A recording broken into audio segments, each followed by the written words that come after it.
친구들 그런 여자를 매니라고 부르는 것 같은데 그 친구들이 이런 옷차림을 하거든요. 그렇게 입고 이뻐지고 싶다. 전부 가출해가지고 저기 노래방에 술 담배 마셔도 뭘 안 해요. 자의로 대신 막 해주고 주사기로 사혈? 피도 뽑고. 도쿄 신주쿠의 유명한 환락가 가부키초. 그곳에 거리를 배회하는 청소년들이 있습니다. 토요코 키즈. 유명 극장 체인인 토호 시네마의 앞글자 토, 옆이라는 뜻의 일본어 요코, 아이들을 뜻하는 영어 키즈가 합쳐진 신조어입니다. 검은색 드레스를 입고 통굽 신발을 신은 이들은 대부분 고등학생 미만의 어린 아이들. 정글 같은 도시 속 일탈의 유혹은 이들을 지나치지 않습니다. 약물 투여, 자살, 상해 치사 사건. 그렇게 토요코 키즈는 2020년 들어 일본 최대의 사회 문제가 되었습니다. 비단 일본만의 문제일까요? 소셜미디어에서 서울 마포구 홍대 입구역 인근에 모여든 청소년들의 영상과 글을 쉽게 찾아볼 수 있었습니다. 주로 달린 태그는 지뢰괴, 밟으면 터지는 지뢰 같은 사람, 예쁜 겉모습과 달리 정신상태가 불안해 조심해야 하는 사람. 지뢰를 자처한 아이들은 왜 거리로 나오게 되었을까요? 지뢰계 그들을 직접 만나봤습니다. 올해 첫눈이 내렸던 날, 저희 팀은 홍대 입구역 6번 출구 앞 경의선 책거리로 나왔습니다. 영하의 날씨에 혼자 벤치에 앉은 한 여성. 저희 팀은 인터뷰를 요청했습니다. 일반고에 다니며 음대 입시를 준비하는 17살 가을이. 가을이는 어떻게 지뢰계의 길에 빠져든 걸까? 이렇게 옷 입고 활동하는 언니들이 그냥 약간 막 프릴도 입고 리본도 내고 하니까 예뻐. 어떤 매체에서 많이 봤어요? 틱톡에서 많이 봤어요. 틱톡 1500 팔로워의 가을이. 이곳 경의선 책거리를 찾는 이유는 다른 지뢰계 친구들과 만나기 위해서였습니다.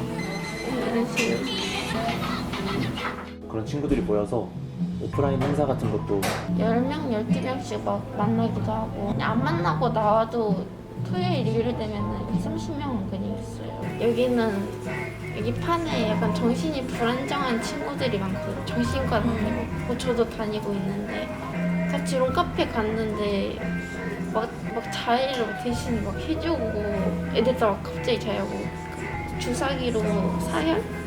그래서 피도 뽑고 저희 공원에서 피 뽑고 막 그랬어요. 그들이 우울을 나누는 방식, 자해. 감기약 70알을 한 번에 삼키기도 했다는 가을이는 남자친구를 만난 뒤 자해를 멈췄습니다. 그 이전에 왜 자해를 시작하게 된 걸까? 친구 관계나 학업 스트레스나 그냥 부모님이랑 막 싸웠을 때, 친구들이랑 사이 안 좋아졌을 때, 아니면 그냥 갑자기 우울해서 할 때도 있고. 단체로 모여 있으면 좀 나도 할까? 그런 생각 든 적 있어요? 네. 그래서 저도 같이 한 적이 있어요. 몸과 마음에 남은 상처. 아이들은 그 흉터를 공주풍 의상과 소품으로 가리고 있었습니다. 이거 니트도 원래 10만 원이 넘거든요. 이거는 비밀인데 짜봤어요. 짜고 통곡도 한 8만 원, 10만 원. 보세와 브랜드.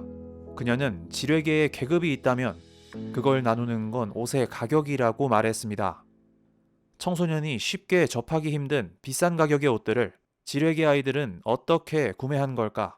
그런 의상들을 사기 위해서 뭐 돈은 어떻게 마련하나요? 알바하는 친구들도 있고 용돈 모으는 친구들도 있고 진짜로 조건에서 사는 애들도 있고 비슷한 글만 써도 남자들이 우르르 몰려가지고. SNS로 접근한 남성이 있는지 묻자 가을이는 셀 수 없다고 답했습니다. 이렇게 낯선 사람이 데이트를 제안해 오거나 만남을 요구하는 것은 그녀들에게 흔한 일. 저기 망고룸 카페가 있는데 여기서 애들이 많이 카페 같은데 잘 안 뚫리니까 애들이랑 카페 가서. 다들 몇 살이에요? 조건 만나면 친구들? 근데 보통 초기 때는 나이가 많았거든요. 요즘에 점점 연령대가 어려져서 한 중1이나 초6? 그 커광에 나온 친구 있잖아요. 걔는 어제도 같이 있었어요. 사전 취재 중 저희 팀은 한 영상을 보게 되었습니다. 유튜브에 지뢰계를 검색하면 가장 상단에 노출되는 이 영상. 유튜버 카광의 홍대 지뢰계 2023년 가출 청소년의 삶. 지뢰개 사이에서는 모르는 사람이 없다고 말하는 이 지뢰개 A양의 활동명은 레인. 다음 날 토요일 저녁, 저희는 다시 공원을 찾았습니다. 경의선 키즈들은 역시 그곳에 모여 있었습니다. 나이가 어떻게 되세요? 저요? 14살이요. 14살이에요. 연세대학생인데 인터뷰를 좀 하러 왔거든요. 아, 저는 착한 앤데요? 아니 나빠서 하러 온 거 아니에요? 담배도 안 피고 술도 안 피고. 아 그러니까 나빠서 하러 온 건 아니고 그냥. SNS를 하냐는 질문에 그녀들은 다른 지뢰개와는 달리 부끄러운 행동을 하지 않는다고 답하며 선을 그었습니다.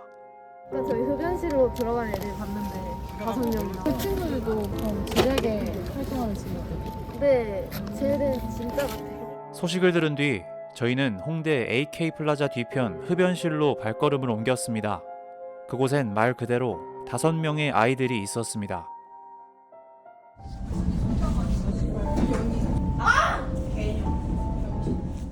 가방에서 담배를 꺼내 건넵니다.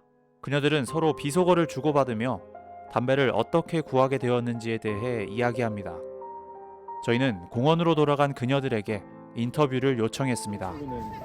중학생 15살. 그렇구나. 와, 씨발 개말이다. 와, 씨발 극소화다. 아 그래서 술 마시고 막 그러진 않아요? 어디 가세요? 몇 그런 애들도 몇 명 있었는데 저는 담배 같은 것도 안 하고 네. 그런 친구. 저희는 그 정도까지는 아니에요. 패션 같은 거 틱톡에서 보고 트위터도 시작하고 어디서 모인다 하면 거기 가서 개년아, 너 꺼져. 누구예요? 이러면 친해. 그녀들이 꼽은 가장 부정적인 기억은 경찰과의 만남. 주민등록번호와 전화번호를 적어가고 부모님께 전화를 한다고 합니다. 그때 무리로 다가오는 한 여성. 몇몇의 원조 교제하시는. 네, 30분에 35분. 모두가 알아보는 그녀는 가을이가 말한 레인. 안녕하세요. 저희 연세대학교에서 아이는 지뢰개를 양지로 끌어올린 장본인이라며 본인을 소개했습니다.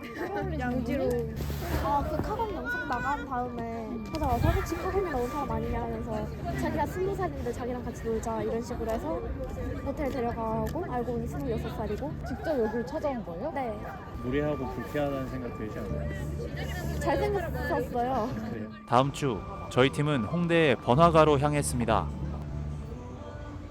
지뢰개 아이들이 자주 찾는다는 노래방. 술을 마시고 담배를 피워도 아무런 제재가 없다는 그곳입니다. 룸카페에서는 어떤 일이 벌어지고 있을까? 여성가족부의 규제 기준에 따르면 청소년 출입이 가능한 룸카페 운영 시 통로에 접한 한 면은 전체가 투명창이어야 합니다. 그러나 사방이 꽉 막힌 룸카페 내부. 작게 난 창문에 그마저도 불투명한 가림막이 씌워져 있었습니다. 단속 대상업소였던 겁니다. 그리고 저희는 20대 중반으로 추정되는 한 남성과 함께 룸카페로 들어가는 한 여성을 목격했습니다. 놀랍게도 레인이었습니다. 왜 이곳을 찾았을까? 조건 만남에 관한 질문에 지금은 하지 않는다고 말했던 그녀.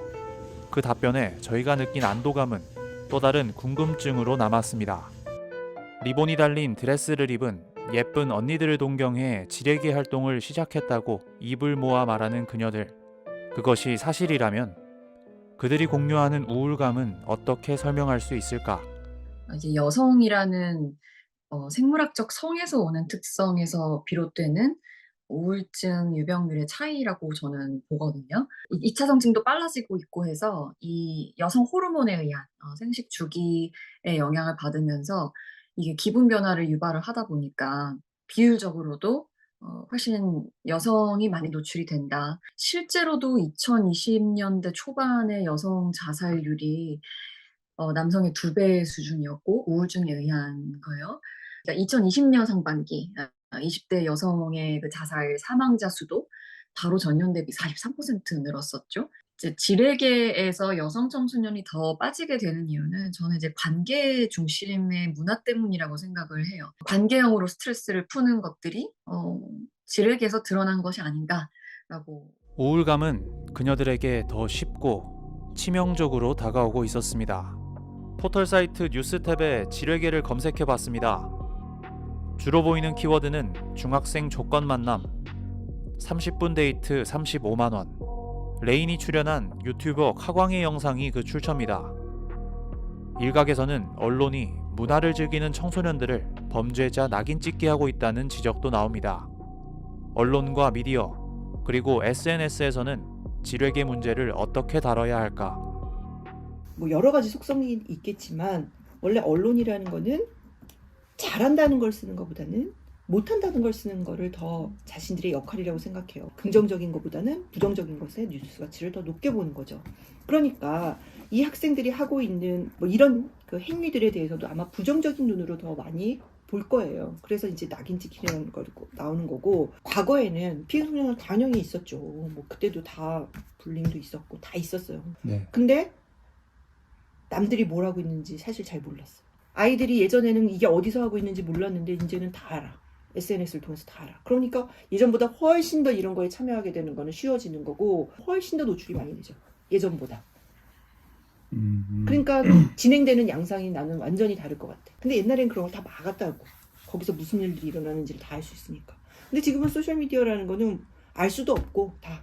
그리고 아주 기본적인 교육도 안 되는 것 같아요. 저는 되게 그건 심각하다고 생각해요. 경의선 책거리에 마련된 찾아가는 청소년 상담소. 토요코 키즈에 대해 적극적으로 나서지 않았던 일본에 비해 우리 사회는 직접 나서 적극적인 움직임을 보이는 모습입니다.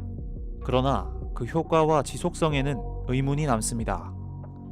막 상담소도 있다는데. 그 막 천막 치고. 근데 그런 거 오면 오히려 좋아해요. 할 거 없어가지고. 근데 애들은 뭐 상담하면 뭐 주니까 그거 받으려고 장난식으로. 이렇게 꾸준하게 뭐 하거나 뭐 이렇게는 아니고, 네. 뭐 특별한 일이 있을 때 수능이나 뭐 새학기나 이럴 때 이제 그때 뭐 2, 3일 아니면 하루 이런 식으로 스팟성으로 보통 많이 하는 걸로 알고 있고요. 자기네들이 적발이 안 된다 이렇게 하는 애들이 아직도 많은 걸 보면은 이게 뭐 애들의 그런 준법 의식을 기대할 수는 없고. 거리로 나온 청소년들에게 우리 사회는 제대로 된 손을 내밀었을까?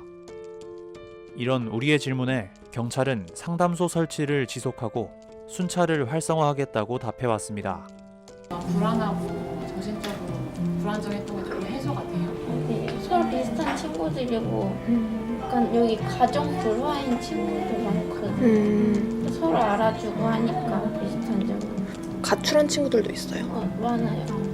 맨날 막 재워달라고. 다들 근데 막 부모님이 약간 극성 부모인 친구들도 많고 싸워서 막 이혼하고 재혼한 친구들이 좀 많아요. 모든 상처는 흔적을 남깁니다. 그녀들이 흉터를 숨기고 지뢰를 자초하게 된 깊은 이유는 그녀들과 가장 가까이 있을지 모릅니다. 우리 사회의 관심과 노력을 요구합니다. SNS 활용에 가이드라인을 마련하고 법을 개정해 그들에 대한 우리 사회의 보호 책임을 강화해야 합니다. 무엇보다도 가정에서부터 우리 아이들이 건강하게 자라고 있는지, 또 자랄 수 있는 환경인지를 되돌아봐야겠습니다. 해법을 미루는 사이 오늘도 지뢰에는 언제 터질지 모를 압력이 더해지고 있습니다.